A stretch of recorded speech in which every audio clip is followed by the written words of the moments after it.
Hello, welcome to my channel. Today we're going to be making gluten-free Keto Oreo cookies. This recipe is from numnum.com and we will get started with the ingredients. The ingredients is going to be 144 grams of almond flour, 37 grams of cocoa powder, 13 grams of black cocoa powder. I didn't have that, so it said you can add more of the regular cocoa, so that's what I did. And 3/4 teaspoon of salt, a half a teaspoon of xanthan gum, a half a teaspoon of baking soda, 1/4 teaspoon of espresso powder, or you can also use instant coffee, and that's what I'll be using. 80 grams of unsalted butter, and it asks for 128 grams of erythritol, but I'm going to be using pure, which is stevia based, and I'm going to use half of what it's asking for. For the vanilla cream filling, it's asking for 56 grams of unsalted butter, 14 grams of coconut oil, 1.5 teaspoons of vanilla extract, a pinch of salt, and 63 to 125 grams of erythritol. Again, I'm going to be using the pure, which is stevia based. Well, stevia and erythritol.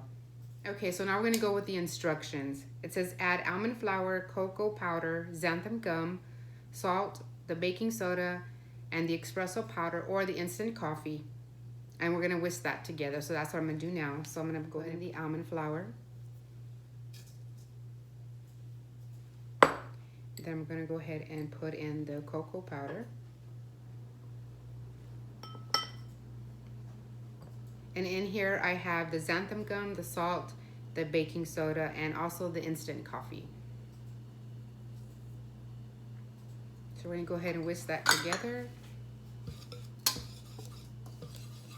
Once we whisk this thoroughly and combine it, we're going to set it aside, and then we're going to begin to cream the butter in a large bowl with an electric mixer, or your choice of mixer if you like.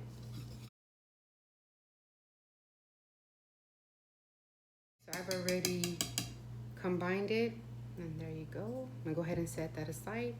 Go ahead and get the butter.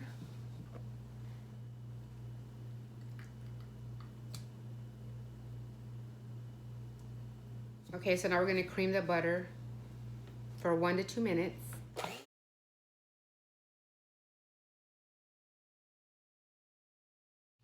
And the reason why we want to beat this together for about 3 to 5 minutes is so it can dissolve. Once we are done with this, we're going to go ahead and add the egg.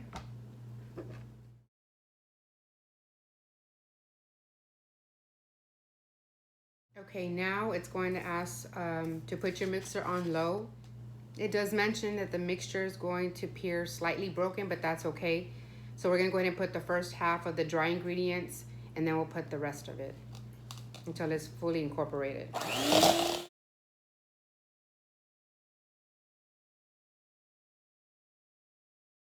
Okay, after that is all incorporated, we're going to wrap the cookie dough in saran wrap, and we're going to let it cool in the refrigerator for 1 hour. So here is the dough. We're going to go ahead and get a piece of saran wrap.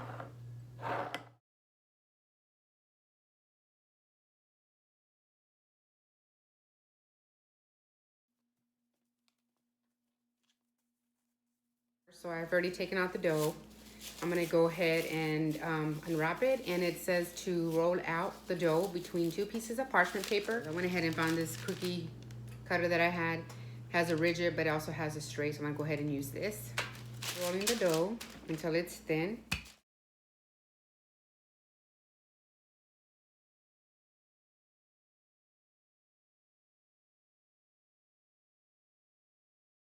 Okay, so I went ahead and finished doing the round cutouts, and once you're done, I had to transfer cutout cookies onto a prepared baking tray and place it in the freezer for 15 minutes. So I'm going to go ahead and do that, and then once they come out, I'm going to bake them for 8 to 12 minutes. For the filling, it's going to be 56 grams of unsalted butter, 14 grams of coconut oil, a pinch of salt, 1.5 teaspoon vanilla extract, and 63 to 125 grams of erythritol, but I'm going to be using the pure stevia base, so that I'll be putting half of what it says. And of course, the filling, you can put it to your liking.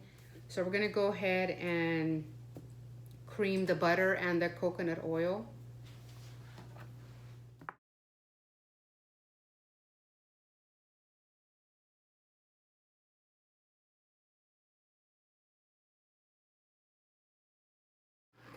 So it says once you cream this together, you're going to add the vanilla extract and the pinch of salt, and the sugar you won't add it till last.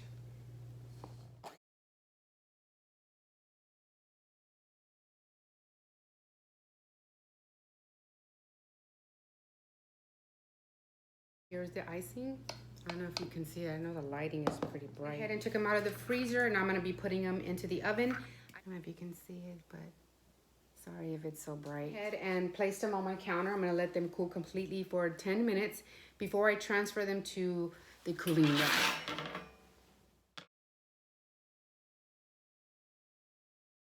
So now what we're going to do is let them cool completely before we start putting the filling inside. Putting the icing between the cookies. And it actually says you can use, you can spread it with, I guess, a butter knife or spatula, or you pipe the vanilla cream in the middle. So that's what I'm going to do. I'm going to go ahead and put some in here.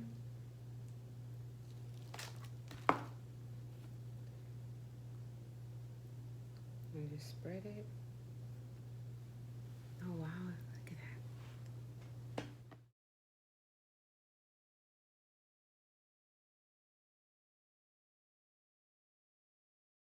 This is the finished product, and I'm going to go ahead and try these cookies. See if my husband would like to try one as well.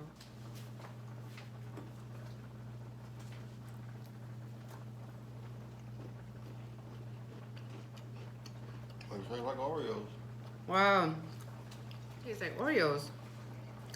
Next time I'm just going to add a little bit more filling in there. But these are really good.